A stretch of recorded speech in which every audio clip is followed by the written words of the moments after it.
Hello बच्चों, नमस्कार, good morning. कैसे हैं सभी लोग? उम्मीद करता हूँ बहुत अच्छे होंगे, बेहतर होंगे। तो रेशियो एंड प्रोपोर्शन हमारा चैप्टर चल रहा है और आज क्लास नंबर 2 बच्चे हम लोग करने वाले हैं। फर्स्ट क्लास में हम लोगों ने बेसिक रेशियो को देखा, प्रोपोर्शन की बात नहीं की।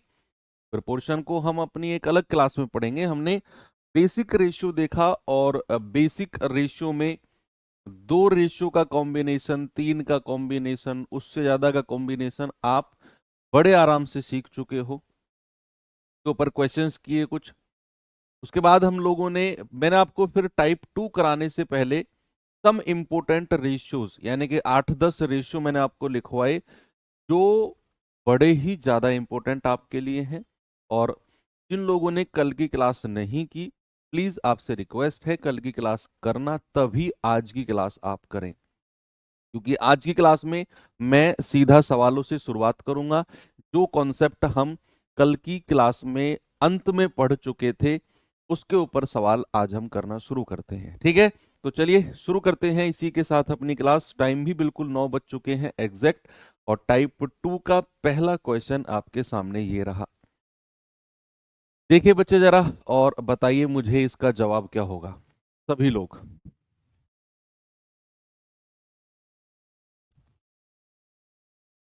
सवाल है, ए बराबर 5/4 बी, बी बराबर 2/10 सी, तो ए बी सी क्या होगा? कल मैंने आपको कुछ शॉर्ट ट्रिक्स भी बताई थी। अच्छा, यहां से अगर मैं ए अपॉन बी यानी कि ए अनुपात बी आपसे पूछूं, तो क्या आप मुझे कह दोगे कि बी जो है सर वो ए के नीचे आ जाएगा? सम इंपोर्टेंट रेशियोज में मैंने लिखवाया था आपको ये भी। बराबर कितना है? 5/4। और यहां से अगर मैं सी को बी के नीचे ले आऊं तो बी बाई सी कितना है? 2/10। अच्छा, क्या एक बात बताओ, क्या ए बी सी अगर उसने पूछा है उसमें जो ए और बी का रेशियो है बच्चे वो 5 और 4 रहेगा? तो जिस भी ऑप्शन में ए और बी का रेशियो 5-4 नहीं है वो ऑप्शन मेरा जवाब कैसे हो सकता है? गलत।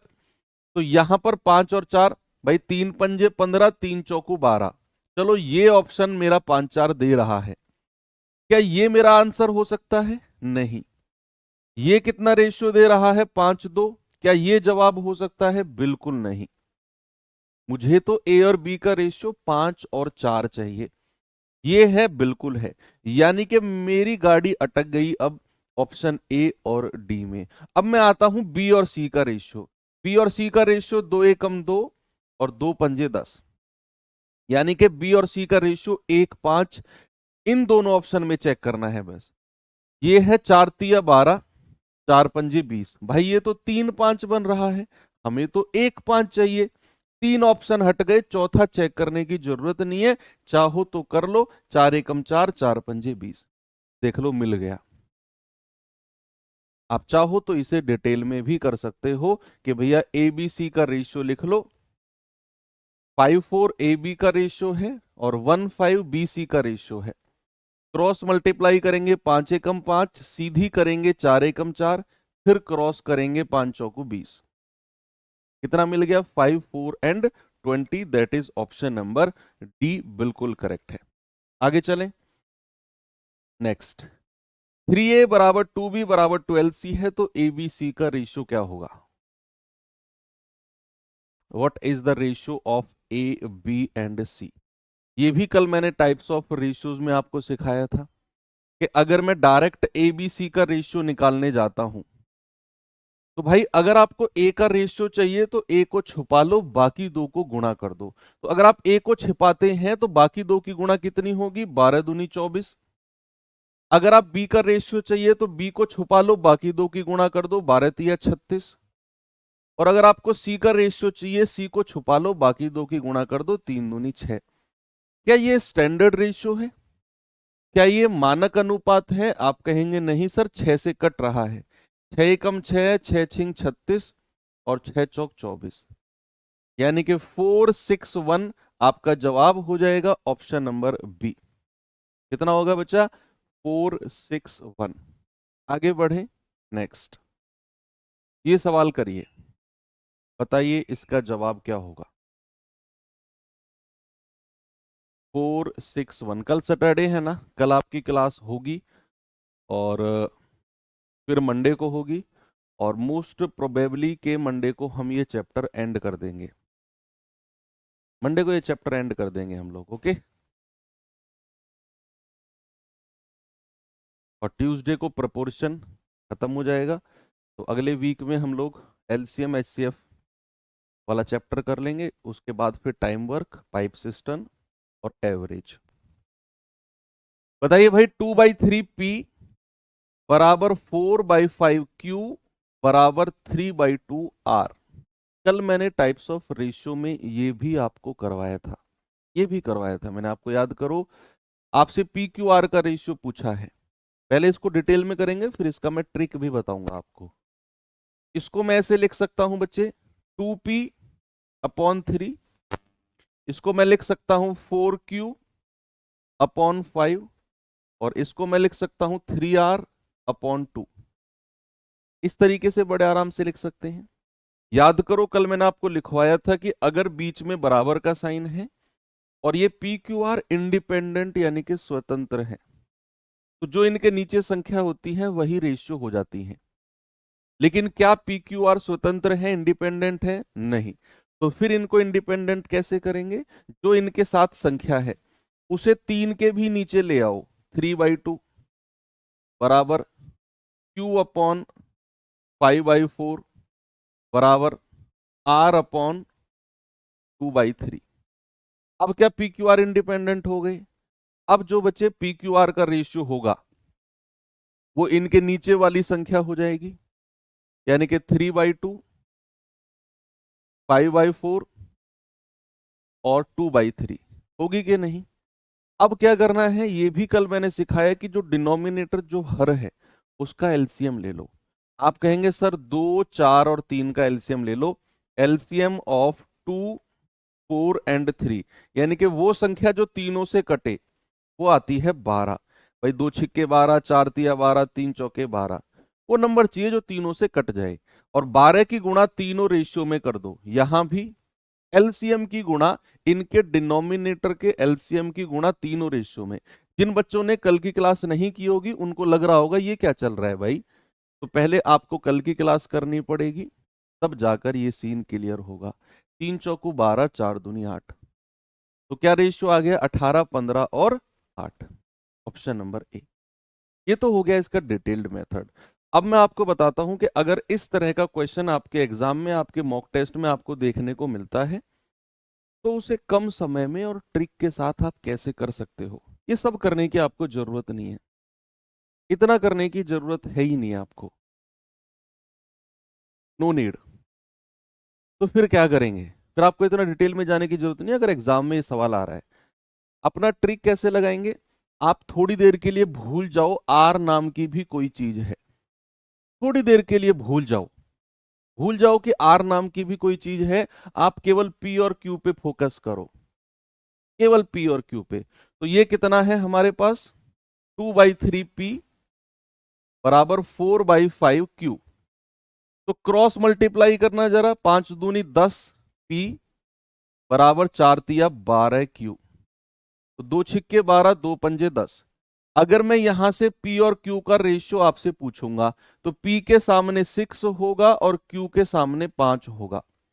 मैंने क्या किया बच्चे? मैंने केवल और केवल P और Q का रेशियो देखा, और मुझे पता है कि उसने अगर मुझसे PQR पूछा है तो जो उसमें P और Q का रेशियो होगा वो 6 और 5 ही होगा। जिस ऑप्शन में P और Q का रेशियो 6-5 नहीं है, वो ऑप्शन आपका जवाब नहीं हो सकता। आप देखो, 6 और 5 किस में नहीं है? यहां तो 3, 5 है, हमें तो 6, 5 चाहिए। यहां 2, 4 है, हमें तो 6, 5 चाहिए। यहां 15, 8 है, हमें तो 6, 5 चाहिए। 3 ऑप्शन हट गए, चौथा अपने आप सही हो जाएगा। चौथा क्या हो जाएगा? अपने आप सही हो जाएगा। दैट्स ऑल, बन गई बात। 3 पंजे 15, 3 छींग 18, देख लो मिल गया 6, 5, है ना? तो इस तरीके से केवल पी और क्यू का रेशियो देखकर ही आपने 3 ऑप्शन हटा दिए। फिर आपको इतना डिटेल में जाने की जरूरत नहीं पड़ेगी अगर आप ऐसा करते हैं तो। ठीक, चलो आगे बढ़े। नेक्स्ट ये क्वेश्चन देखेंगे बच्चे जरा।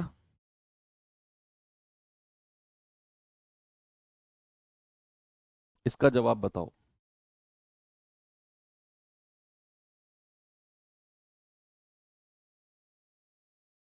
कह रहा है 3y बराबर a और 6a बराबर 3b, तो y अपॉन b क्या होगा?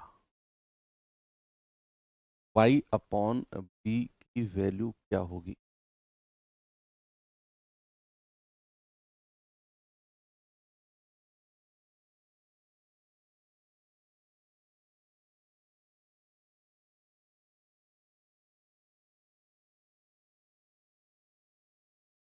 y upon b।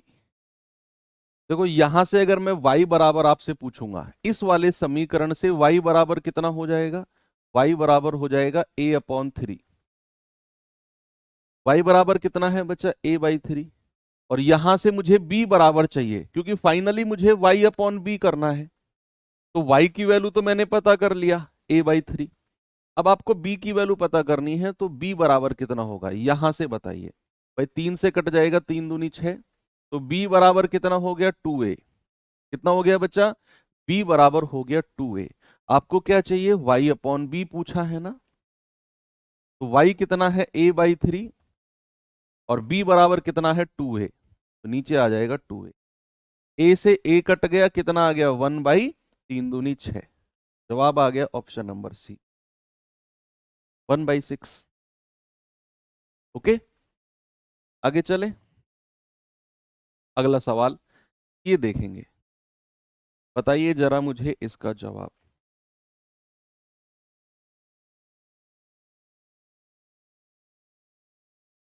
कह रहा है यदि P का 80% बराबर Q का 2/5 है, तो P रेशियो Q क्या होगा? सिंपल है। यदि P का 80% बराबर Q का 2/5 है, तो P रेशियो Q क्या होगा बताएंगे।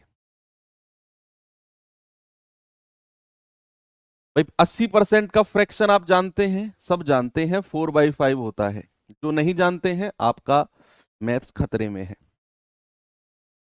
सच्चाई से हटके, मतलब सच्चाई से वाकिफ हो जाओ, मजाक से हटके कह रहा हूं कि अगर आपको परसेंटेज चैप्टर पढ़े हमको लगभग 15 20 25 दिन हो गए, अगर अब भी आप ये सोच रहे हो कि 80 का 4/5 कैसे लिख दिया, तो फिर आपका मैथ्स खतरे में। सिलेक्शन के बारे में मुझे नहीं पता, मैं कमेंट नहीं करूंगा, लेकिन मैथ्स खतरे में है। बराबर क्यू का 2/5, क्यू का 2/5। और कल मैंने आपको बताया था कि नीचे वाली संख्या नीचे वाली से कट सकती है, और ऊपर वाली संख्या ऊपर वाली से कट सकती है। तो यहां पर क्या नीचे का 5 इस वाले 5 से कट जाएगा? कटेगा कि नहीं? बिल्कुल कटेगा सर। क्यू के साथ जो संख्या है 2 एकम 2, ये इससे कट जाएगा, 2 दूनी 4। तो बच्चे यहां से पी और क्यू का रेशियो क्या होगा? भाई पी के सामने 1, और क्यू के सामने क्या है? क्यू के सामने है 2। तो पी और क्यू का रेशियो कितना आ गया बच्चा?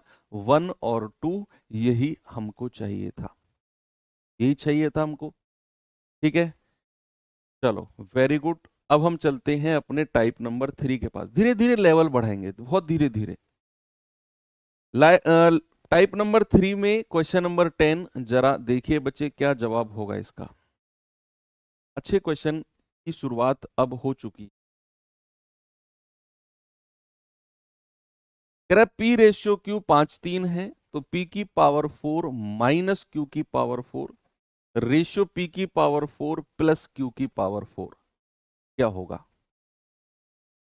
अगर उसने आपको P रेशियो Q दे दिया है, तो P की जगह 5 और Q की जगह 3 रख दो, और वहां पर रखकर मुझे बताइए जल्दी से क्या जवाब होगा।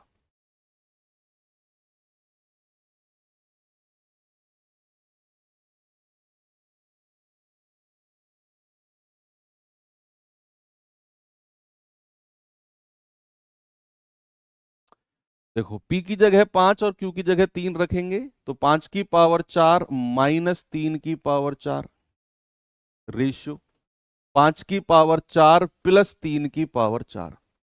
तो 5 की पावर 4 कितना होता है? 625। और 3 की पावर 4 कितना होता है बच्चा? 81। अनुपात 625 प्लस 81। तो 5 में से 1 गया 4, 12 में से 8 गए 4, 544, 5 और 1 6, 8 2 10, 6 और 1 7। किससे कटेगा ये? 2 से कट जाएगा क्या? 272 रेशियो 353। तो 272 और 353, क्या ऑप्शन नंबर डी सही होगा? बिल्कुल सही होगा। 272 और 353, इस पे आ जाओ। इसे तो आप खुद से बताइए, ये तो कर सकते हैं आप। यदि ए रेशियो बी आपका 5:3 है तो A cube minus B cube ratio A cube plus B cube, what is the value? आप कहेंगे सर ए की जगह 5 रख दो, बी की जगह 3 रख दो। तो 5 का क्यूब माइनस 3 का क्यूब रेशियो 5 का क्यूब प्लस 3 का क्यूब, यही करेंगे ना बच्चा। 125 माइनस 27, 125 प्लस 27 कितना होगा? 15 में से 7 गए 8, 11 में से 2 गए 9, 7 5 12, 12 2 14 1 15। ठीक है, कितने से कटेगा ये? 2 से कट जाएगा 49, 2 से कट जाएगा 71। तो 49 71 कहीं ऑप्शन में 76, सॉरी 2 छिक्के 12 होता है ना, तो 49 76 आपका सही जवाब है, ऑप्शन नंबर ए। ओके, आगे चलें, इस पे आ जाओ जरा, जल्दी से मुझे जवाब बता दो इसका क्या होगा।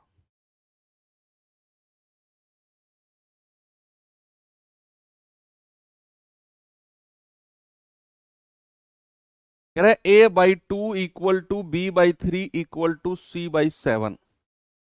तो 4a plus 3b minus C ratio a plus B plus C क्या होगा? भाई क्या करना है आपको? आपको यहां देखना है बीच में बराबर का साइन है। कल जो मैंने सम इंपोर्टेंट रेशियोज लिखवाए थे कि अगर बीच में बराबर का साइन है और ए बी सी हमारे इंडिपेंडेंट होने चाहिए। क्या भाई साहब, ये सॉल्व वाले भैया आपसे कह रहा हूं, सही कह रहा हूं ना? कि अगर ए बी सी इंडिपेंडेंट है और बीच में बराबर का साइन है तो ए बी सी का रेशियो क्या होगा? ज्यादा ठंड लग रही है तुम्हें?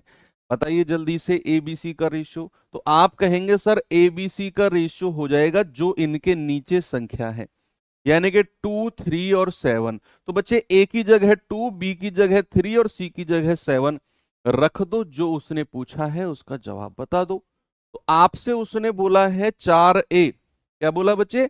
4a plus 3b। तो 4a की जगह 2 रखेंगे तो 4 दूनी 8 प्लस 3b, बी की जगह 3 रखेंगे 3 तिया 9 माइनस का c यानी कि 7 ratio a plus B plus C यानी कि 2 प्लस 3 प्लस 7।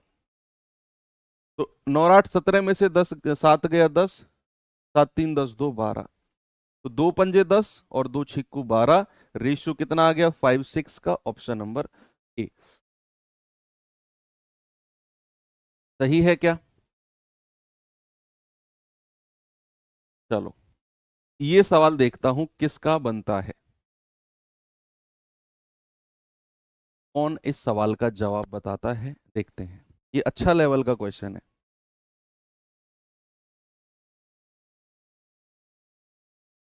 यदि ए बी का रेशियो 3 और √5 है तो 2a plus B ratio 3a minus 2b का मान क्या होगा? बोलिए। आपको क्या करना है? ए की जगह 3 और बी की जगह √5 रखना है। देखिए क्या समीकरण बन के आएगा आपके सामने, देखेंगे। भाई ए की जगह अगर मैं 3 रखता हूं तो ये कितना बन जाएगा? 3 दूनी 6 प्लस, अगर बी की जगह मैं √5 रखता हूं तो 6 प्लस √5 अपॉन, भाई ए रेशियो बी लिखो या ए बटा बी लिखो मतलब सेम ही है। 3a, 3a यानी कि 3 तिया 9 माइनस 2b, 2b यानी कि 2√5, बी की जगह √5 रखना है। अब ये हमें मिल गया। अब मैं आपको थोड़ा सा परिमेयकरण के बारे में बताता हूं, थोड़ा सा पढ़ते हैं रेशनलाइजेशन के बारे में। सबसे पहले बच्चे याद रखना, मैं यहां पर थोड़ा सा पढ़ेंगे बस, जैसे हमने वो CND रूल पढ़ा था ना, ऐसे ही थोड़ा सा रेशनलाइजेशन यानी कि परिमेयकरण देखते हैं। परिमेयकरण क्या होता है? परिमेयकरण जितना हमारे जरूरत के हिसाब से है उतना ही पढ़ेंगे।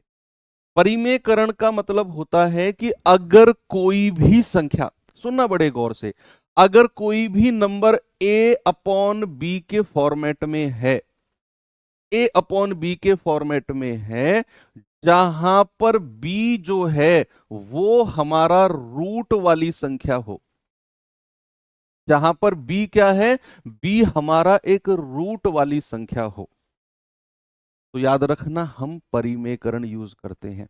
अब फॉर एग्जाम्पल अगर मैं आपसे कहूं मेरे पास है 2/√3, क्या है 2/√3, अब 2/√3 एक रेशनल नंबर नहीं है, यानी कि आप इसको यूज करोगे, √3 की वैल्यू निकालोगे, डिवाइड करोगे, वो आपको इरेशनल नंबर, वो आपको इरेशनल अपरिमेय संख्या मिलेगी। लेकिन हमें तो परिमेयकरण करना है, यानी कि इसको रेशनल नंबर बनाने की कोशिश करनी है। तो हम क्या करेंगे, जो यहां √3 है ना, आप √3 की गुणा ऊपर भी कर दो और आप √3 की गुणा बचे नीचे भी कर दो, इसको बोलते हैं परिमेयकरण। यानी कि जो रूट की वैल्यू आपको नीचे दिखी उसकी मल्टीप्लाई ऊपर नीचे कर दो। अब आप शायद जानते होंगे कि रूट के अंदर अगर a है और उसकी मल्टीप्लाई दूसरी ऐसी ही संख्या से करते हो तो रूट हट जाता है। क्या होता है बच्चा? रूट हमारा हट जाता है। तो यहां पर ऊपर तो √2√3 रहेगा, ऊपर तो 2√3 रहेगा, लेकिन नीचे √3 गुणा √3 क्या हो जाएगा? 3 हो जाएगा। ये होता है परिमेयकरण। क्या होता है? परिमेयकरण। ऐसे ही फॉर एग्जाम्पल अगर मैं आपसे कहूं कि भैया 3/2 - √3, जरा इसका परिमेयकरण करना। मैंने कहा जब भी डिनोमिनेटर में आपको रूट वाली वैल्यू मिले, अब ऐसी संख्याओं का परिमेयकरण, ऐसी संख्याओं का रेशनलाइजेशन कैसे करते हैं? भाई यहां तो सीधा √3 के ऊपर नीचे गुणा कर दी, यहां पर क्या करते हैं कि आप नीचे वाली वैल्यू देखो, क्या है ये? 2 - √3 है ना बच्चा। तो आपको बस जो इनके बीच में साइन है ना, इस पे फोकस करना है। साइन क्या है बीच में? माइनस का। आपको साइन बदल देना है, यानी कि अगर नीचे 2 - √3 है तो 2 + √3 की गुणा करनी है ऊपर नीचे। क्या करनी है बच्चा? 2 + √3 की। सपोज अगर ये 2 + √3 होता तो मैं 2 - √3 की गुणा ऊपर नीचे करता। जो इन संख्या के बीच में साइन है उस साइन का अपोजिट साइन, माइनस है तो प्लस वाले की गुणा ऊपर नीचे, और प्लस है तो माइनस वाले की गुणा ऊपर नीचे करेंगे। ठीक है, अब आप इसको सॉल्व करिए, और सॉल्व करने से पहले एक चीज मैं आपको और याद दिला देता हूं कि a - b और a+b का मतलब क्या होता है? आप जानते हैं सर, a² माइनस का b² होता है कि नहीं? a - b और a+b का मतलब, तो यहां अगर आप इसको सॉल्व करते हैं तो ये तो बन जाएगा आपका 3 और ब्रैकेट में 2 + √3। लेकिन नीचे जब आप फोकस करेंगे तो आप देख रहे हैं a - b और a+b है। भाई 2 - √3 और 2 + √3 है, तो क्या यही फॉर्मेट है मेरा? a - b a+b, तो क्या हो जाएगा? a² यानी कि 2 का स्क्वायर माइनस √3 का स्क्वायर, तो क्या हो जाएगा? 2, क्या हो जाएगा? 3, और 2 + √3 डिवाइड बाई 2 दूनी 4, 4 में से 3 गया 1। भाई √3 का स्क्वायर क्या होता है? 3, √3 गुणा √3 3 मिलेगा, और 2 दूनी 4, 4 में से 3 गया, आपको 1 मिलेगा। ये होता है आपका रेशनलाइजेशन, परिमेयकरण। इतना ही आपको पढ़ना है, स्कूल टाइम में आपने बहुत पढ़ा होगा इसको। तो आपको 2 एग्जाम्पल मैंने आपको दिए, इतने में ही आपका काम चल जाएगा। चलिए सवाल में क्या था ये, अब इस पे आप रेशनलाइजेशन, इसमें परिमेयकरण लगाओ। सभी लोग इसमें परिमेयकरण लगाओ, क्या होगा?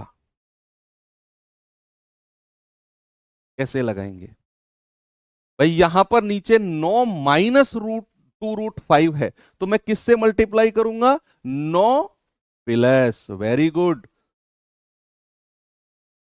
ऊपर नीचे 9 प्लस 2√5 की मल्टीप्लाई कर दो, साइन चेंज करके। तो ऊपर तो थोड़ा सा काम करना पड़ेगा।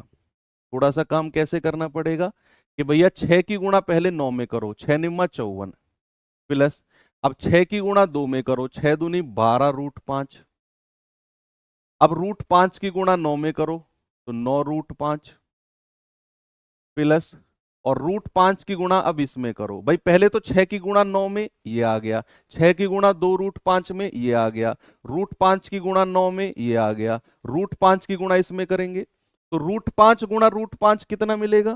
केवल 5, और 5 दूनी 10। भाई √5 की गुणा इसमें करोगे तो अभी अभी मैंने आपको बताया कि √a गुणा √a क्या होता है? a। तो √5 गुणा √5 कितना हो जाएगा? 5, और 5 दूनी 10 डिवाइड बाई, नीचे क्या मिलेगा? a माइनस बी और a plus b, a minus b और a प्लस बी, यानी कि a स्क्वायर 9 का स्क्वायर माइनस 2√5 का स्क्वायर।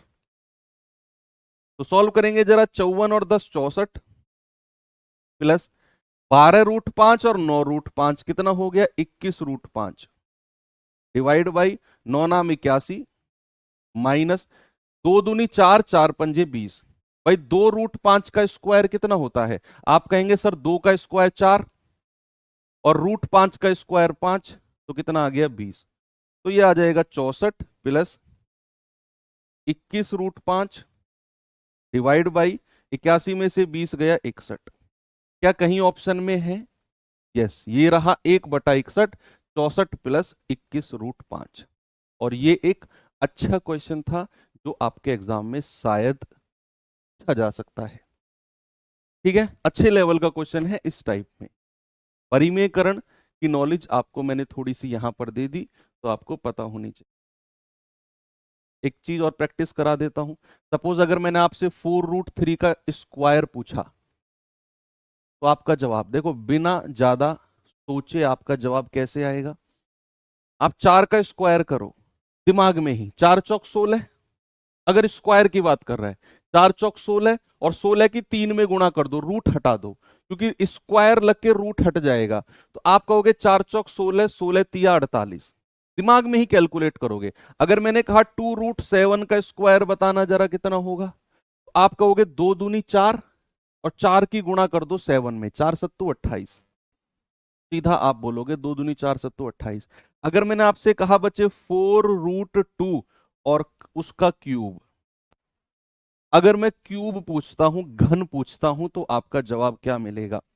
अगर मैं घन पूछता हूं, बताइए जरा। तो इस बार आप क्या करोगे? देखो, √a का स्क्वायर अगर आप करते हो, सामने देखो, तो आपको a मिलता है। लेकिन अगर आप √a का क्यूब करते हो बच्चे, तो आपको पता है क्या मिलता है? a और √a, ये मिलता है आपको। अगर √a का क्यूब आप करते हो तो आपको a और √a मिलता है। ठीक है, तो यहां पर 4 का क्यूब तो 64 हो गया, और √2 का क्यूब कितना हो जाएगा? 2√2, तो 64 दूनी 128 √2। आगे से दिमाग में ही कैलकुलेशन करनी है। सपोज अगर मैंने आपसे कहा 5√3 का क्यूब, जरा बताना कितना होगा? 5√3 का क्यूब, तो आप कहोगे सर 5 का क्यूब 125, 125 की 3 में गुणा कर दो, 375, ये आ गया 375, और 1√3 अलग से लिख दो, क्योंकि यहां क्यूब की बात हो रही है, क्योंकि यहां क्यूब की बात हो रही है। तो ये सारी कैलकुलेशन बच्चे आपको फास्ट होनी चाहिए, इसीलिए यहां पर आपको 2 दूनी 4 पंजे 20 मैंने डायरेक्ट लिख दिया था। चलिए आगे बढ़ते हैं सवाल नंबर 14 की तरफ, और बताएंगे इसका जवाब क्या होगा। कह रहे P/Q+R 2/5 है, R/P+Q 6/7 है, तो Q/P+R का मान क्या होगा? बताइए भाई, आपको उसने दिया हुआ है P/Q+R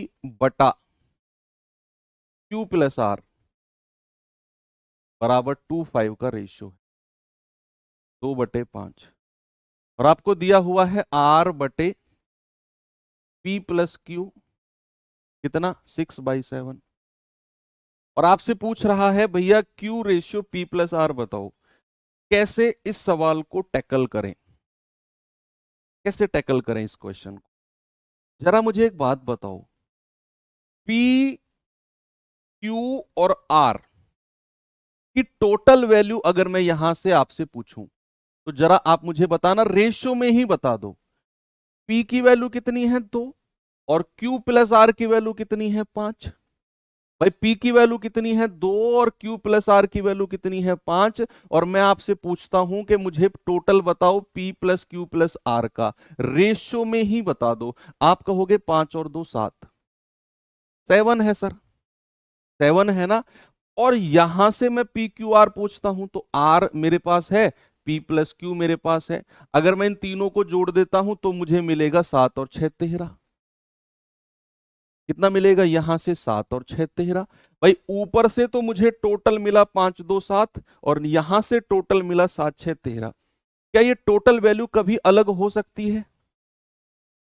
क्या PQR की एक ही क्वेश्चन में PQR की वैल्यू एक तरफ तो 7 दे रखी है और एक तरफ 13 दे रखी है? भाई ये तो हो ही नहीं सकता। आपको PQR की वैल्यू बराबर करनी पड़ेगी। सुनो समझो देखो कि PQR की वैल्यू यहां तो 7 है, 5 + 2 7 और PQR की वैल्यू यहां 7 और 6 13 है। ये अलग अलग हो ही नहीं सकती, इनको बराबर होना पड़ेगा। और इनको बराबर होना पड़ेगा, कैसे बराबर करेंगे कि इस 7 की गुणा 13 में कर दो और इस 13 की गुणा 7 में कर दो। तो 13 सत्ते 91, 13 सत्ते 91, ये PQR की वैल्यू क्या हो गई? PQR की वैल्यू बराबर हो गई। क्या हो गई बच्चे? बराबर हो गई। तो अगर 13 की गुणा यहां की है तो भैया 13 की गुणा ऊपर भी करनी पड़ेगी और नीचे भी करनी पड़ेगी। तो कितना आ गया? 26/65। अगर आपने 7 की गुणा यहां की है तो यहां भी करनी पड़ेगी और यहां भी करनी पड़ेगी। ये आ गया 42 और 49। सबसे पहले आपने क्या किया? सबसे पहले आपने PQR को जोड़ा 5 2 7, PQR को जोड़ा 7 6 13, दोनों को बराबर किया। 13 की गुणा यहां, 7 की यहां। 13 की यहां पे की है तो दोनों रेशियो में करनी पड़ी, 7 की यहां की है तो दोनों रेशियो में करनी पड़ी। अब आपको PQR का रेशियो मिल गया। सबसे पहले आपको क्या करना है? PQR का रेशियो अलग अलग बताना है। तो P का कितना है? 26। R का कितना है? 42। तो Q का कितना हो जाएगा? टोटल कितना है? 13 सत्ते 91। तो R कितना हो जाएगा? 91 माइनस 26 प्लस 42, यानी कि 6 और 2 8 और 4 2 6। तो 11 में से 8 गया 3, 8 में से 6 गया 2। तो R कितना मिल गया? R मिल गया हमें 23। ये रेशियो सबसे पहले आपको चाहिए था। मैंने आपसे क्या बोला कि P के सामने 26 है तो P की वैल्यू, R के सामने 42 है तो R की वैल्यू। तो Q की वैल्यू कितनी हो जाएगी? या तो 49 में से 26 घटा दो। भाई P+Q कितना है? 49। तो उसमें से P की वैल्यू 26 माइनस कर दो तो आपको 23 मिल जाएगा।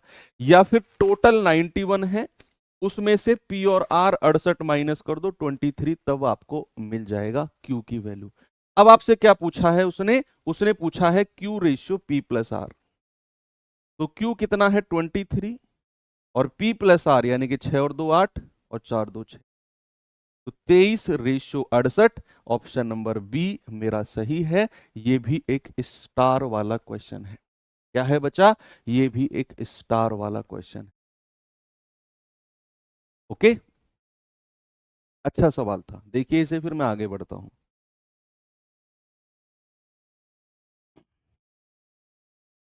13 से 7 गुना इसलिए किया बच्चे, यहां पर PQR की वैल्यू टोटल 7 थी, यहां पर PQR की वैल्यू टोटल 13 थी। मुझे 7 और 13 को बराबर करना है, बराबर। और वो कैसे कर सकता हूं? जब इस 13 की गुणा ऊपर कर दो और इस 7 की गुणा नीचे कर दो तो ये भी 13 सत्ते 91 हो जाएगा और ये भी 13 सत्ते 91 है। ये बराबर करने के लिए मैंने बोला। ओके, और अगर यहां 13 की गुणा की तो 2 के साथ भी करनी पड़ेगी, 5 के साथ भी। यहां 7 की करी तो 6 के साथ भी करनी पड़ेगी, 7 के साथ भी। तो P कितना आ गया 26, R कितना आ गया 42। तो P और R की वैल्यू मैंने 26 और 42 लिख दी यहां से। अब मुझे Q चाहिए था, तो टोटल कितना है 91, उसमें से P और R यानी कि 26 और 42 68 माइनस कर देंगे तो R मिल जाएगा 23। अब जो उसने बोला है उसको मैंने यहां पर कैलकुलेट कर लिया, बस हो गया। चलें आगे। चलो ये सवाल देखिए जरा, क्या जवाब होगा इसका। कह रहा है 5m plus n ratio 5m minus n बराबर 5:2। तो m रेशियो n क्या होगा? What is the value of m ratio n? r नहीं, कहां पे?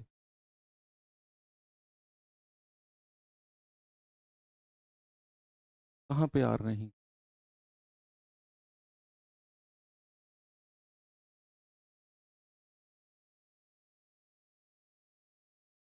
अरे हाँ यार, वो समझाओ ना, मतलब इतनी भी कॉमन सी बात नहीं समझ सकते हो तुम? काहे के जवान बनने जा रहे हो? कह रहे यदि 5m plus n ratio 5m minus n 5:2 का रेशियो है तो एम एन का रेशियो क्या होगा? क्या मैंने कल आपको CND रूल पढ़ाया था, कंपोनेंडो एंड डिविडेंडो रूल? क्या मैंने उसमें बोला था कि जो संख्या ऊपर प्लस हो रही है वही संख्या नीचे अगर माइनस हो रही है तो हम CND रूल लगा सकते हैं, a plus B upon A minus B. B A के साथ जुड़ा और बी ए में से घटा तो CND रूल लगाओगे। तो यहां आप देख रहे हो 5m में एक बार n जुड़ा और 5m में एक बार n माइनस हुआ। क्या सेम संख्या प्लस हुई और सेम संख्या माइनस हुई? तो क्या CND रूल लगेगा? बिल्कुल लगेगा। आप इसे कह सकते हो सर 5m प्लस एन बटे 5m माइनस एन। देखो जो संख्या ऊपर प्लस हुई वही संख्या नीचे माइनस हुई है, और आपको यहां किसकी वैल्यू पता कर सकते हो? 5m बटे n की वैल्यू। भाई a बटा b की ही वैल्यू पता करेंगे ना, तो a हमारा 5m है और b हमारा n है। तो इसकी वैल्यू क्या हो जाएगी? एक बार जोड़ दो, 5 और 2 7, और एक बार 5 में से 2 माइनस कर दो, यानी कि 7/3। और ये वाला 5 क्रॉस मल्टीप्लाई होके नीचे चला जाएगा, क्रॉस मल्टीप्लाई होके नीचे चला जाएगा, यानी कि 7 और 5 की मल्टीप्लाई 3 में करेंगे तो 15। तो कितना आ गया? ऑप्शन नंबर ए मेरा सही है। भाई अगर आपके पास ऐसे हो ना 2a/b बराबर 3/5 और हमें a/b चाहिए, तो ये दो क्रॉस मल्टीप्लाई होके नीचे चला जाता है, यानी कि 3/10। ऐसे मान लो अगर कहीं ऐसे हो a/3b बराबर 2/5, तो ये तीन क्रॉस मल्टीप्लाई होके ऊपर आ जाएगा, a/b कितना हो जाएगा? 6/5। ऐसे होता है, ठीक है। तो यहां पर जो 5 ऊपर था ये क्रॉस होके नीचे चला गया, 5×3 = 15।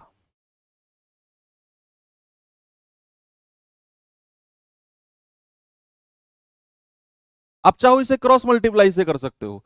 2 की मल्टीप्लाई पहले इधर करो पूरे में, 5 की मल्टीप्लाई इसमें करो पूरे में, m वालों को एक तरफ ले लो, n वालों को एक तरफ ले लो, फिर mn का रेशियो निकालो, वो बहुत लंबा हो जाएगा।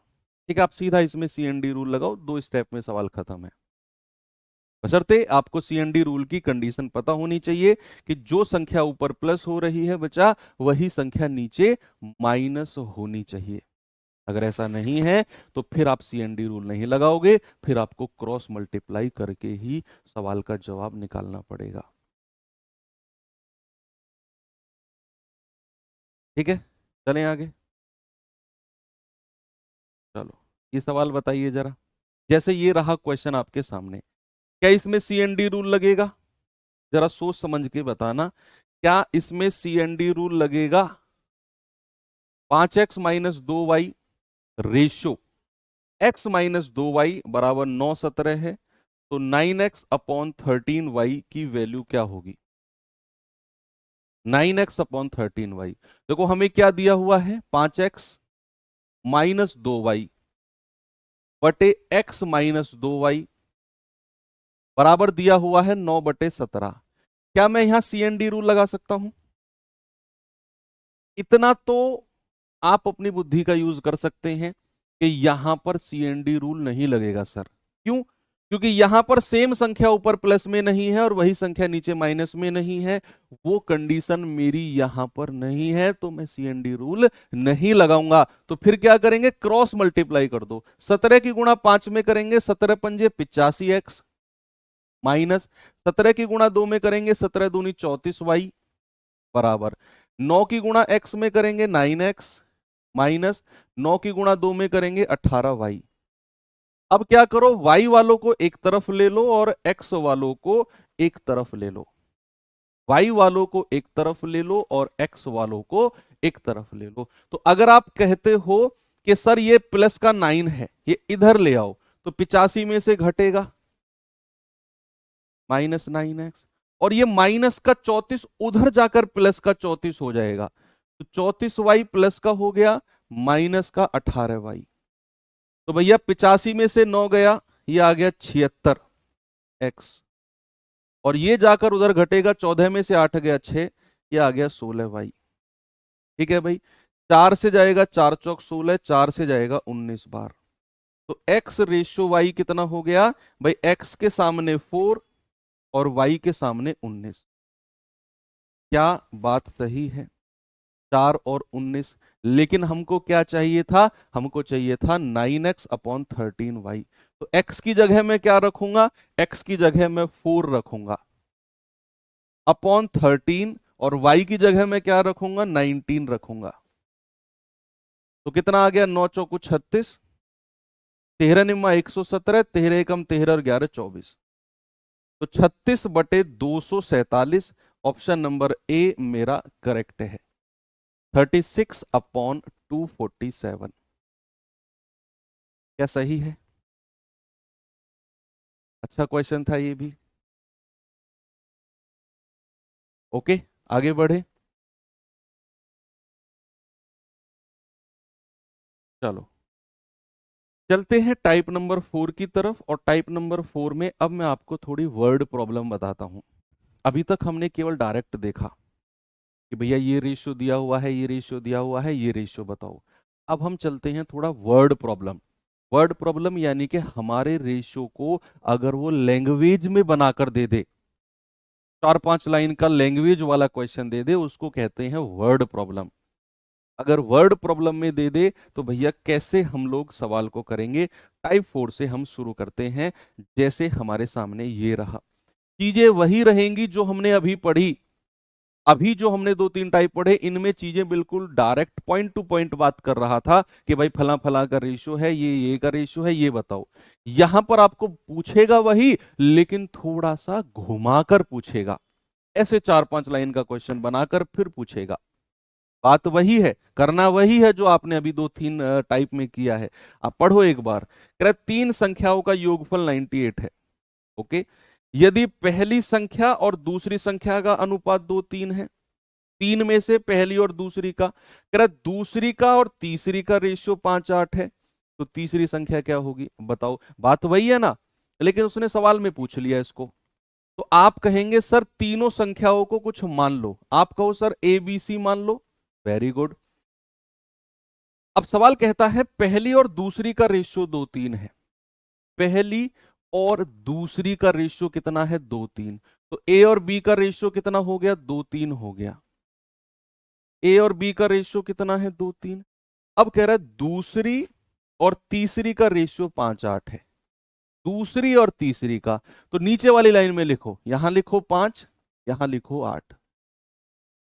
और अब यहां पर आपको एबीसी का रेशियो सबसे पहले फाइंड आउट करना है। कैसे करेंगे भैया? पहले तो क्रॉस मल्टीप्लाई करो, 5 दूनी 10, फिर सीधी मल्टीप्लाई करो, 5 तिया 15, और फिर क्रॉस में मल्टीप्लाई करो, 8 तिया 24।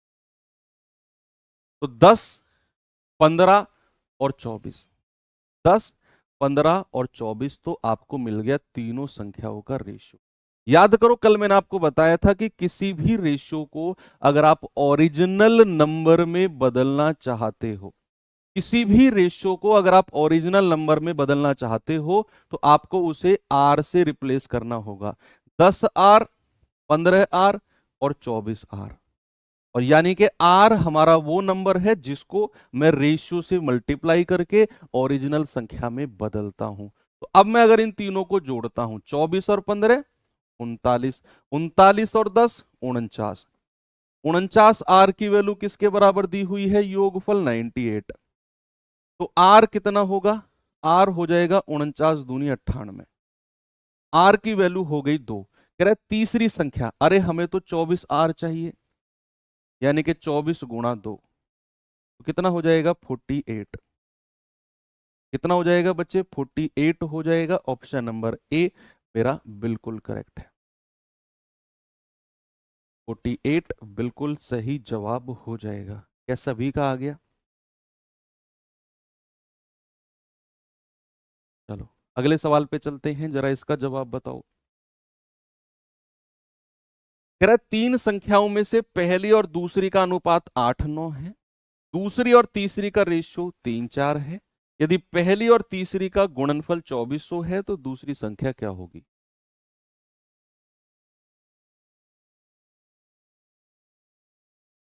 आप कहेंगे सर तीनों संख्याओं को ए बी सी मान लो। मान लिया तीनों संख्या। कह रहा है पहली और दूसरी का रेशियो 8:9 लिख दो। कह रहा है दूसरी और तीसरी का रेशियो 3:4 लिख दो। सबसे पहले तीनों का रेशियो बताना है, क्रॉस मल्टीप्लाई, सीधी मल्टीप्लाई और फिर क्रॉस मल्टीप्लाई। अब ये रेशियो वाली संख्या है लेकिन हमें तो ओरिजिनल में बदलना है, तो हम क्या करेंगे, आर लगा देंगे इनके साथ। 24R, 27R और 36R। तो ये मेरी ओरिजिनल संख्या बन गई, 24R, 27R और 36R।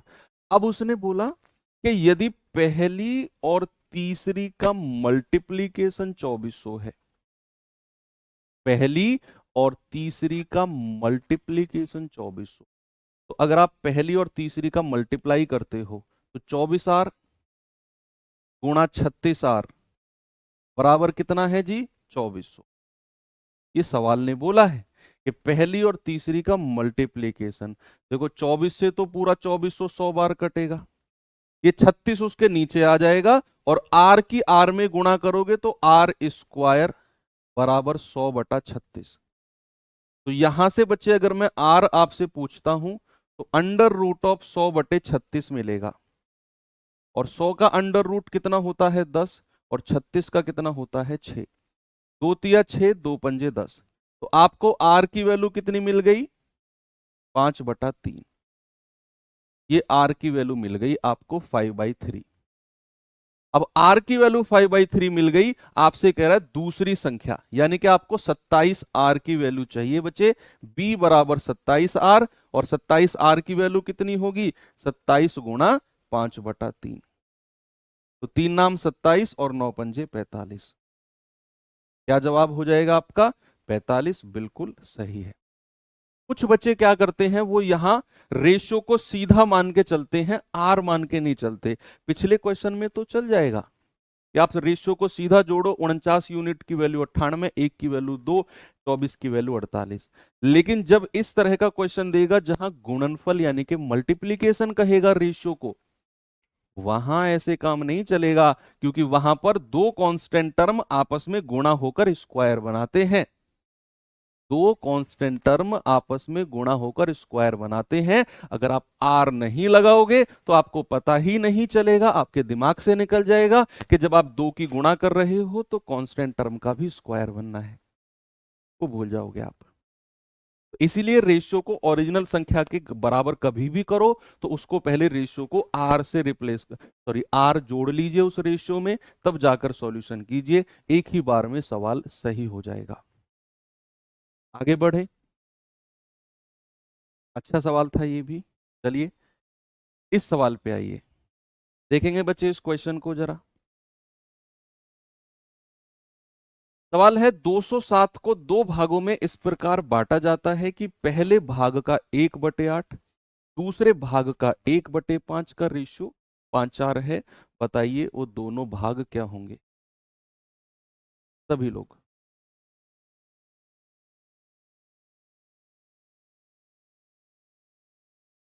रेशियो को कट कर सकते हैं? हाँ, कर सकते हो। 3 × 8 = 24, 3 × 9 = 27, 3 से 12 कर सकते हो, कोई प्रॉब्लम नहीं है। कर लीजिए, कर सकते हो। कह रहा है कि 207 को दो भागों में इस प्रकार बांटा गया कि पहले भाग का 1/8, दूसरे का 1/5 का रेशियो 5:4 है।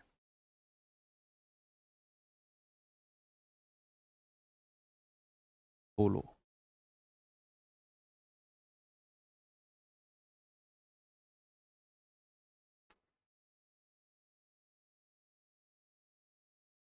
भाई, दो भागों में 207 को बांटोगे, आप कहो सर ए और बी में बांट दो, ए और बी में, ठीक है, इन दोनों का योग 207 के बराबर ही है। कह रहा है पहले भाग का 1/8, 1/8 ए,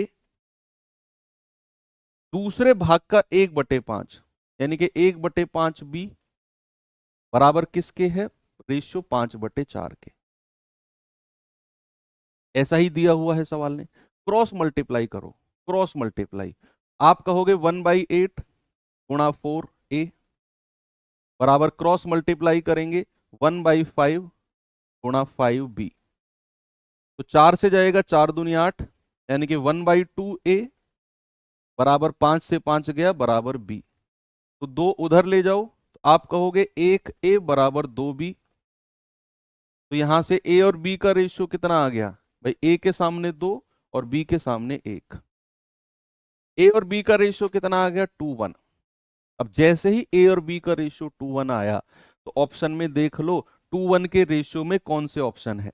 2:1 के रेशियो में, यानी कि बी का डबल होना चाहिए ए, दूसरे वाले का डबल पहले वाला होना चाहिए। आपको 207 को बांटने की जरूरत ही नहीं है। आप ये देखो, दूसरे वाले का डबल होना चाहिए पहले वाला। क्या 69 का डबल 138 है? बिल्कुल है। क्या 24 का डबल 183 है? ना। क्या 99 का डबल 108 है? बिल्कुल ना। क्या 70 का डबल 137 है? ना। तीन ऑप्शन कट गए, ए अपने आप सही हो जाएगा। आपको इस 207 को भैया 2:1 के रेशियो में बांटने की जरूरत ही नहीं है। आपने जैसे ही रेशियो देखा ए और बी का 2:1, तीन ऑप्शन अपने आप कट गए, पहले वाला दूसरे का डबल होना चाहिए। हमें तो ऑप्शन से मतलब है, आप चाहो तो आप कर लो। 2 और 1 3 यूनिट की वैल्यू 207, एक की वैल्यू 3×6 = 18, 3×9 = 27, तो दो की वैल्यू 138 और एक की वैल्यू 69, ये देख लो, तब भी आप कर सकते हो।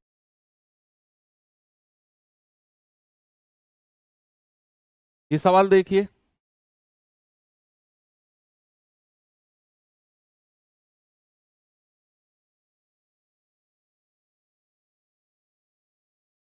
कह रहा 3300 को पी क्यू आर के बीच इस प्रकार बांटा गया कि पी का 4 गुना, क्यू का 7 गुना, आर का 2 गुना है, बराबर है। कह रहा है ए आर का हिस्सा बताइए क्या होगा? व्हाट इज द हिस्सा ऑफ आर?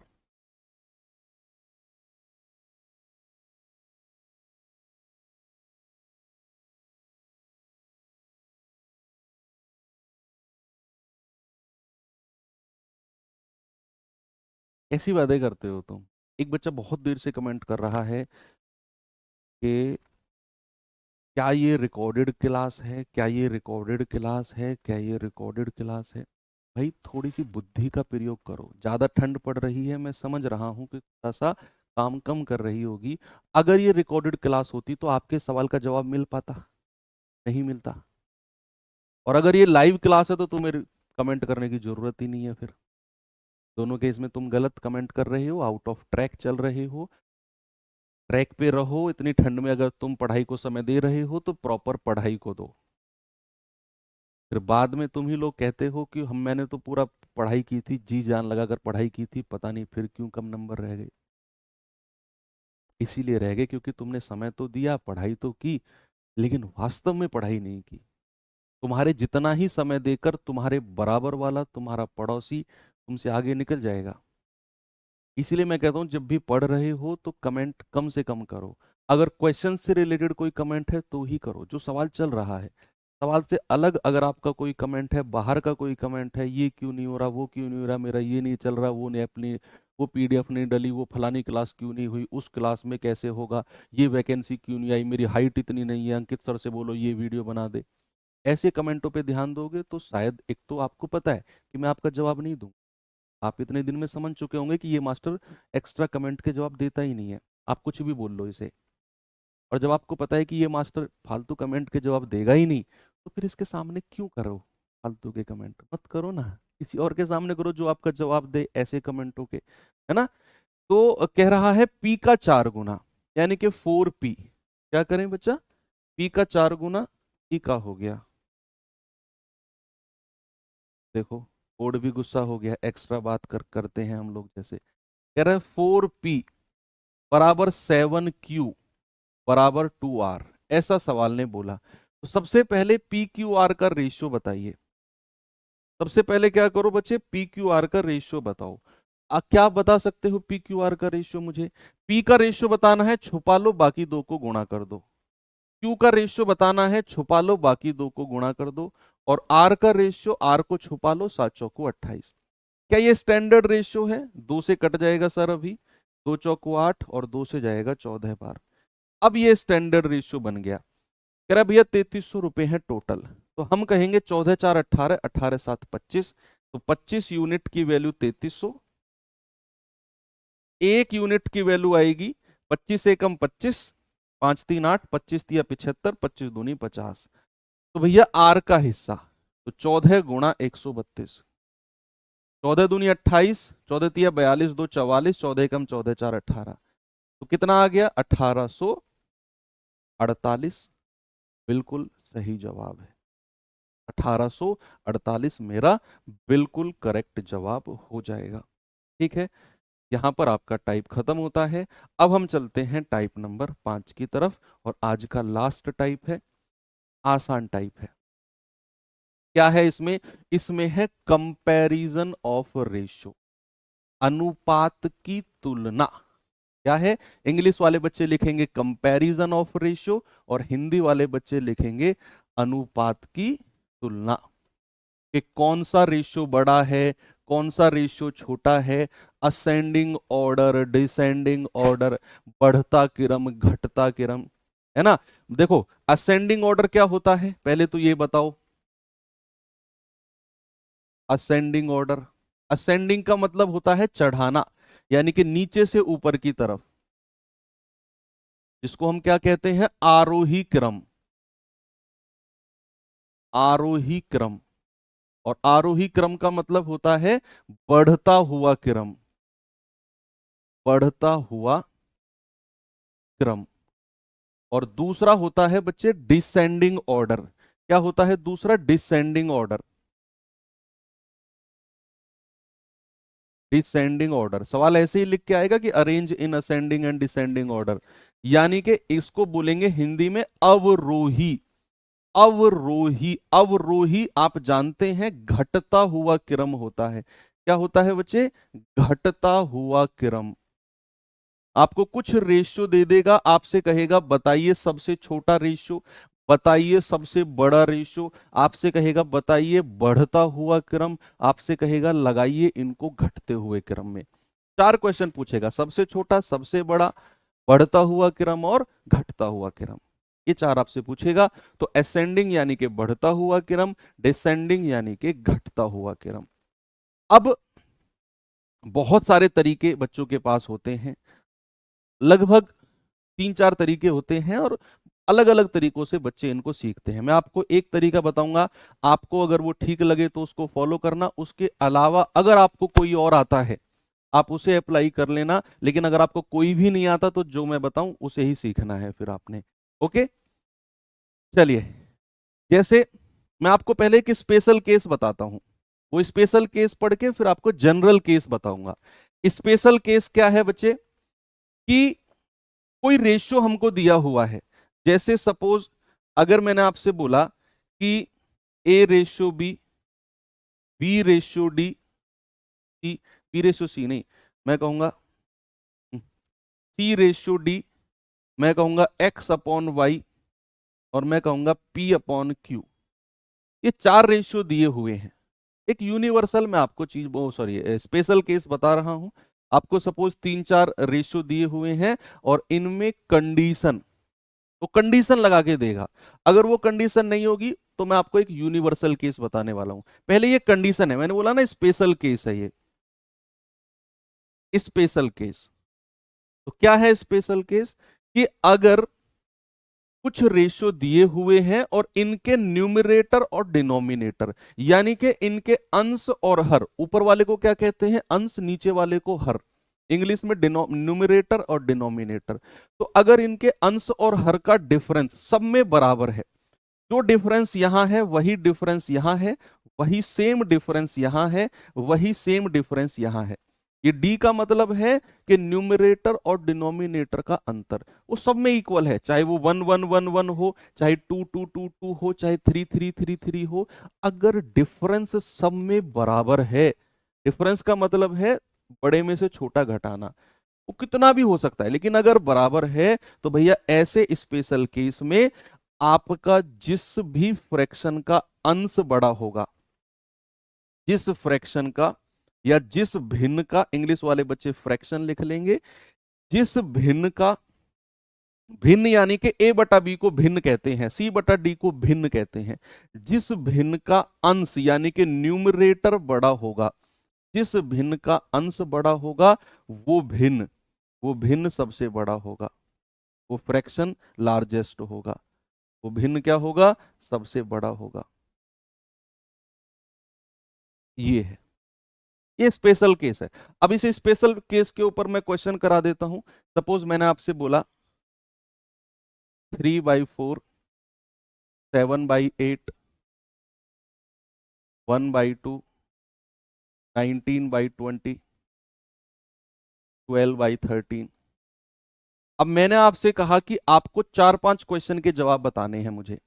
सबसे पहला क्वेश्चन, दूसरा क्वेश्चन, तीसरा क्वेश्चन, 4 क्वेश्चन मैं आपसे पूछूंगा और चारों के चारों के जवाब आपसे आपसे ही मुझे चाहिए। क्या देखिए, क्या ये स्पेशल केस को फॉलो कर रहे हैं? क्या ये जो फ्रैक्शन आपको दिए हुए हैं या ये मेरे स्पेशल केस को फॉलो कर रहे हैं क्या? 3 और 4 का डिफरेंस 1, 7 8 का डिफरेंस 1, 1 2 का डिफरेंस 1, 19 20 का डिफरेंस 1, 12 13 का डिफरेंस 1, सबका डिफरेंस 1 1 1 1 1 है, बराबर है। तो मैं आपसे पूछता हूं सबसे बड़ा fraction, largest, largest, smallest, smallest कौन सा होगा? आपको इनको असेंडिंग ऑर्डर में लगाना है, बढ़ते हुए क्रम में, बढ़ते हुए क्रम में, और आपको इनको डिसेंडिंग ऑर्डर में लगाना है, घटते हुए क्रम में लगाना है। ये चारों सवालों के जवाब चाहिए। अगर आपने देखा कि भैया स्पेशल केस है, सबका डिफरेंस बराबर है, तो लार्जेस्ट फ्रैक्शन वही होगा जिसका न्यूमरेटर, जिसका अंश सबसे बड़ा होगा। तो अंश सबसे बड़ा किसका है भैया? देख लो, 19 वाला सबसे बड़ा है, तो लार्जेस्ट फ्रैक्शन 19/20। सबसे छोटा कौन सा होगा? जिसका अंश, जिसका न्यूमरेटर सबसे छोटा होगा, सबसे छोटा यानी कि 1/2। स्मॉलेस्ट कितना आ गया? 1/2। और अगर आपसे कहेगा असेंडिंग ऑर्डर में लगाओ, असेंडिंग ऑर्डर का मतलब है बढ़ता हुआ क्रम, यानी कि सबसे छोटा, फिर उससे बड़ा, फिर उससे बड़ा, फिर उससे बड़ा, फिर सबसे बड़ा। ये होता है बढ़ता हुआ क्रम। असेंडिंग यानी कि आरोही क्रम का मतलब है सबसे छोटा, फिर उससे बड़ा, फिर उससे बड़ा, फिर उससे बड़ा। तो असेंडिंग यानी कि आरोही में सबसे छोटा सबसे पहले आएगा, यानी कि 1/2। उसके बाद आएगा 1 से अगला है 3, यानी कि 3/4। उससे अगला है 7, यानी कि 7/8। उससे अगला है आपका 12, यानी कि 12/13। और उससे अगला है फिर 19, यानी कि 19/20। ये असेंडिंग ऑर्डर में लग गए क्या? यस। डिसेंडिंग ऑर्डर का मतलब है अवरोही, यानी कि घटता हुआ क्रम, सबसे बड़ा, उससे छोटा, उससे छोटा, उससे छोटा, सबसे छोटा। यानी कि डिसेंडिंग ऑर्डर अवरोही क्रम में सबसे बड़ा सबसे पहले लिखा जाता है। तो सबसे बड़ा यानी कि 19/20, फिर 12/13, फिर 7/8, फिर 3/4, और फिर 1/2। ये इस तरीके से आप स्पेशल केस के क्वेश्चंस को कर सकते हैं। ठीक है भैया। अब आप कहेंगे कि सर अगर ऐसा नहीं हुआ, कि भैया सब में डिफरेंस बराबर है, वो तो हम पढ़ने ही वाले हैं। ये तो जस्ट मैंने आपको स्पेशल केस लिखा ना बच्चे, यहाँ पर स्पेशल केस है ये, तो स्पेशल केस का क्वेश्चन। अब हम चलते हैं यूनिवर्सल, जो सब में लागू होगा। जो क्या होगा? जो सभी में लागू होगा। जैसे मैं इसी एग्जाम्पल को ले लेता हूं, 3/4, 7/8, 1/2, 3/4, 7/8, 1/2, 12/13 और 19/20। इसी से ही हम सारा का सारा खेल सीख जाएंगे।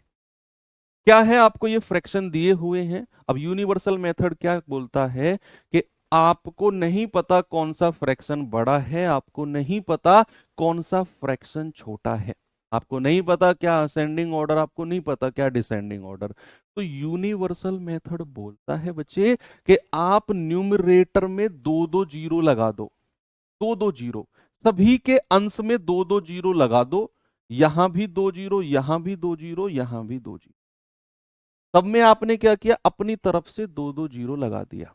मैंने बोला ना सबके पास अपने अलग तरीके होंगे, जो इसके अलावा कोई तरीका जानता है वो तरीका लगा लो बच्चे अपना। जिसको नहीं पता वो इस तरीके को देखे, और जो बच्चा कह रहा है टाइम ओवर हो गया, आप जा सकते हैं। डिस्टर्ब मत करिए क्लास को। मैंने क्या बोला, दो दो जीरो आपने लगा दिया।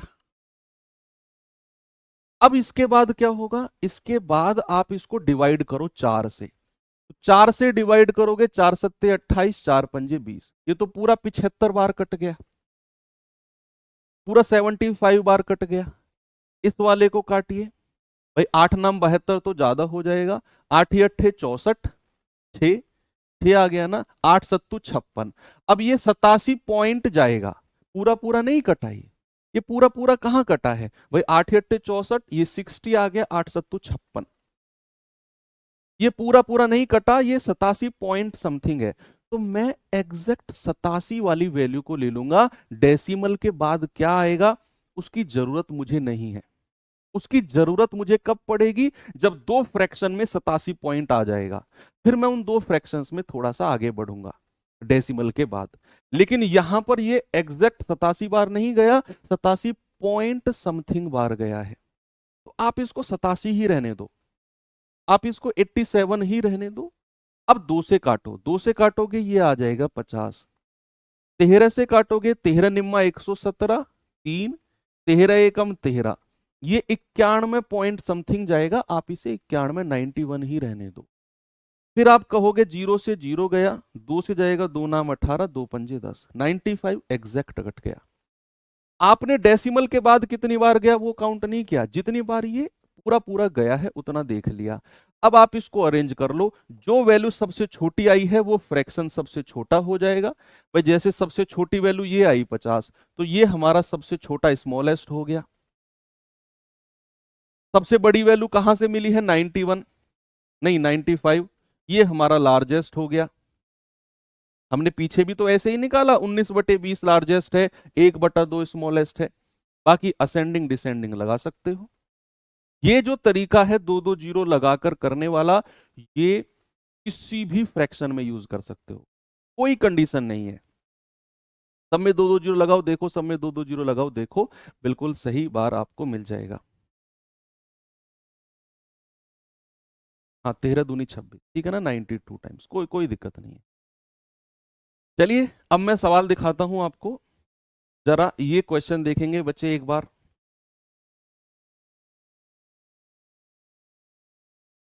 भाई सवाल है, निम्नलिखित में से कौन सा अनुपात सबसे छोटा है, जो the following ratio is the least smallest, बताइए।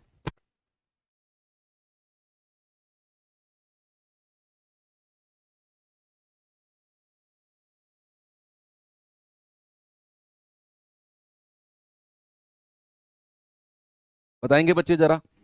भाई आप इसको कह सकते हो 15/47, आप इसको कह सकते हो 29/55, आप कह सकते हो 19/60, आप कह सकते हो 18/42। आप क्या करो, दो दो जीरो लगा दो सब में, सब में दो दो जीरो लगा दिया आपने।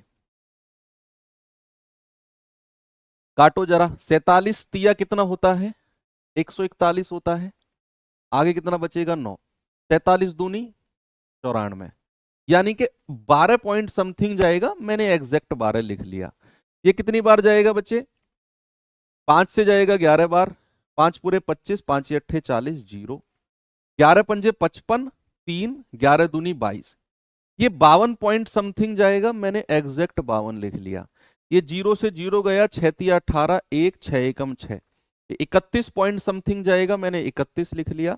ये जाएगा 6 सत्तू 42, 6 तिया 18, 300 बार, 7 चौको 28, 2, 7 दूनी 14। ये 42 पॉइंट समथिंग जाएगा, मैंने एग्जैक्ट 42 लिख लिया। अब उसने क्या पूछा है, कौन सा अनुपात सबसे छोटा है? तो बच्चा आप देख लो, जो वैल्यू सबसे छोटी आ रही है उसका रेशियो भी सबसे छोटा होगा। तो भैया 15/47 हमारा लीस्ट यानी कि सबसे छोटा हो जाएगा। अगर सबसे बड़ा कहेगा तो भैया लार्जेस्ट हमारा ये हो जाएगा। अगर असेंडिंग या डिसेंडिंग ऑर्डर कहेगा तो भी हम बड़े आराम से बता सकते हैं। असेंडिंग ऑर्डर कहेगा यानी कि बढ़ता हुआ क्रम, आरोही क्रम, तो सबसे छोटा ये, फिर दूसरे नंबर पे ये, फिर तीसरे पे ये, फिर चौथे पे ये। अगर कहेगा डिसेंडिंग ऑर्डर, घटता हुआ क्रम, तो पहले सबसे बड़ा आएगा ये, फिर 42, फिर 31, फिर सबसे छोटा। चारों क्वेश्चन के जवाब आप दे सकते हैं। ठीक है, किसी को कोई समस्या है? नहीं है?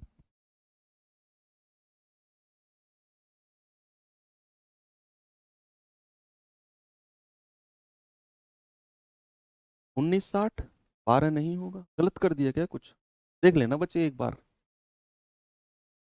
सॉरी, देख लो भाई, मुझे थोड़ा सा हो सकता है चीजें यहाँ कुछ बदली हैं। हाँ हाँ हाँ, 47 तिया 141 होता है ना। हाँ, 47 तिया एक तो 141, 9, 47 दूनी लगभग 31 पॉइंट समथिंग जाएगा। तो ये भी 31 पॉइंट समथिंग जा रहा है ना। तो फिर आपको इन दोनों में देखना पड़ेगा, सॉरी, फिर आपको इन दोनों में देखना पड़ेगा। वो 1 लिख लिया ना मैंने, तो फिर आपको इन दोनों में देखना पड़ेगा, 15/47 और 19/60 में। तो 15/47 और 19/60। या तो आप ऐसा करो कि इसी के डेसिमल को थोड़ा सा आगे बढ़ा लो, या तो ऐसा करो कि इसी के डेसिमल को थोड़ा सा आगे बढ़ा लो। और जब दो रेशियो की बात करेगा, क्या करेगा बच्चे?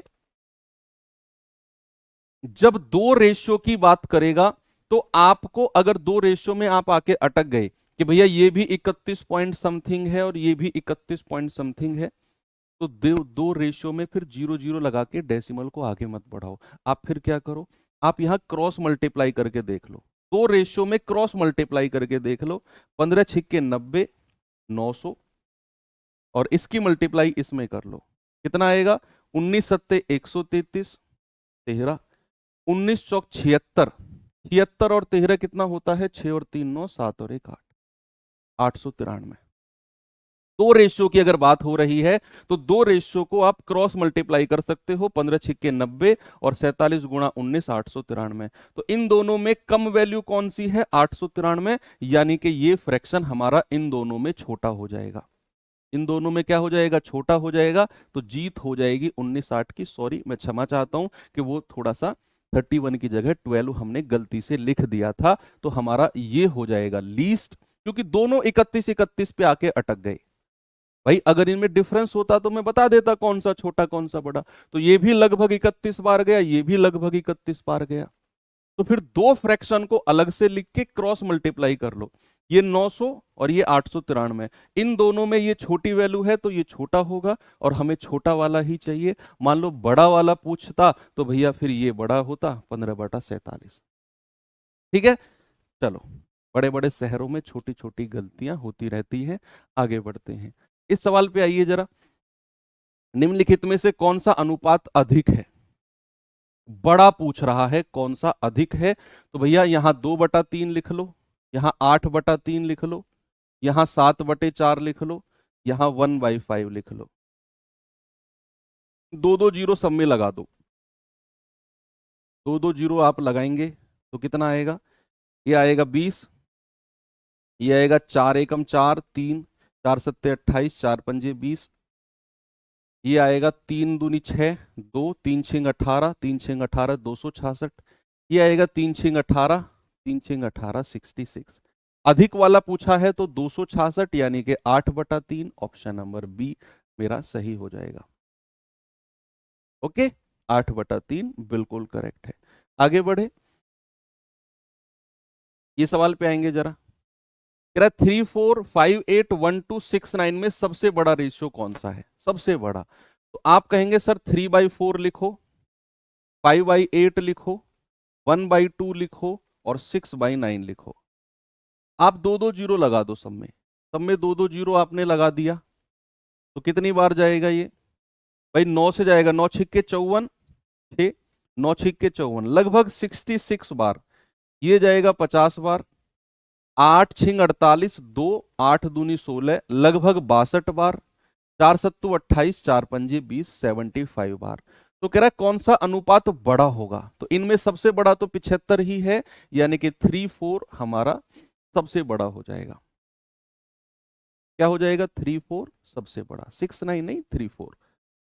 ठीक है बच्चा, 6/9 का तो 66 आ रहा है, 3/4 का आ रहा है 75। ओके, आगे चले। चलो एक सवाल और दिखाता हूं मैं आपको, जरा इस क्वेश्चन को देखेंगे आप लोग और बताएंगे मुझे इसका जवाब।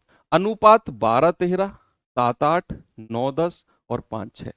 करेक्ट, कौन सा 0.9 से बड़ा है और 0.95 से छोटा है? यानी कि 0.9 से तो बड़ा होना चाहिए, 0.9 और 0.95 के बीच में होना चाहिए। इनके बीच में कौन सा फ्रैक्शन है इनमें से? देख लो क्या होगा। तो आप दो दो जीरो लगा दो, पहले फ्रैक्शन लिख लो 12/13, यहां लिख लो 7/8, यहां लिख लो 9/10, यहां लिख लो 5/6। और क्या करो, न्यूमरेटर में दो दो जीरो लगा दो। दो दो जीरो इसलिए लगाते हैं क्योंकि हमें डेसिमल से बच जाए, हम थोड़ा सा डेसिमल में ना जाएं।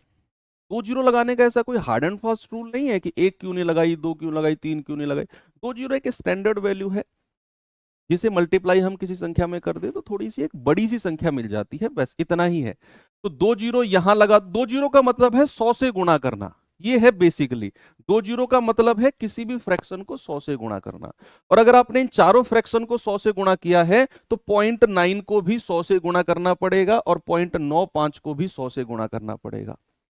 क्योंकि आप जब इन फ्रैक्शन को 100 से गुणा कर रहे हो तो आपको जो वैल्यू मिलेंगी ना, वो 0.9 और 0.95 के बीच में नहीं मिलेंगी, वो 100 से गुणा करने पर, क्योंकि आपने सबको 100 से गुणा किया, तो वो वैल्यू आपको 90 और 95 के बीच में मिलेंगी। भाई 100 से गुणा करने पर ये 90 आएगा, ये 95। तो जो वैल्यू 90 और 95 के बीच में है वो आपका आंसर है, वो आपका जवाब है। तो बताना जरा, 13 निम्मा 117, 3 और 13 दूनी 26, तो यही मिल गई हमें तो 90-95 के बीच में। भाई हमें तो यही मिल गई 12/13 92, और हमें तो इन दोनों के बीच में चाहिए था। तो क्या मैं कह सकता हूं ऑप्शन डी सही हो जाएगा? बाकी को मत करो चेक, बाकी को आप मत करो चेक, कोई जरूरत ही नहीं है आपने। ठीक है, कोई प्रॉब्लम किसी को नहीं है? आप कह सकते हैं वेरी गुड सर, मजा आ गया। बाकी को देख लो आप, ये सब या तो बड़ी होंगी 90 से, सॉरी 90 से छोटी होंगी या 95 से बड़ी होंगी। इन दोनों के बीच में केवल एक ही मिला है, 12/13। इनको आप खुद ट्राई कर लेना, इसे आप खुद करेंगे। इसे क्या करेंगे बच्चे, आप खुद से देखेंगे। ये सेल्फ के लिए मैं आपको दे रहा हूं, ये अवरोही क्रम। अवरोही क्रम का मतलब क्या है? सबसे बड़ा, उससे छोटा, उससे छोटा, उससे छोटा, अवरोही क्रम में लगाना है। इसका जवाब मैं आपको इसी सीट में करके दे दूंगा। तो यहां पर ये वाला पार्ट होता है खत्म। कल हम पढ़ेंगे सबसे ज्यादा इंपॉर्टेंट, मोस्ट इंपॉर्टेंट पार्ट इस चैप्टर का, जिसका नाम है क्रॉस मेथड। आपको अगर समय मिले, अगर समय मिले, मैं ये नहीं कह रहा हूं करके ही आना, इनकेस अगर टाइम मिले तो जब आप आराम से लेट रहे हो, रेस्ट कर रहे हो, यूट्यूब पर सर्च करना रामबाण सीरीज, उसमें 14 क्लास हैं, उसमें एक क्लास क्रॉस मेथड की होगी। ऐसे लेट के, कॉपी पेन लेकर नहीं, ऐसे लेट के देख लेना, स्पीड आगे आगे बढ़ा बढ़ा के क्या क्रॉस मेथड है, बेसिकली थोड़ी सी अंडरस्टैंडिंग हो जाएगी। कल तो मैं आपको समझाऊंगा ही, अगर समय ना मिले तो कोई जरूरी नहीं है, कल आप आराम से फ्रेश आ सकते हैं। तो ठीक है, मिलते हैं फिर कल के सेशन में। Thank you, have a nice day, जय हिंद।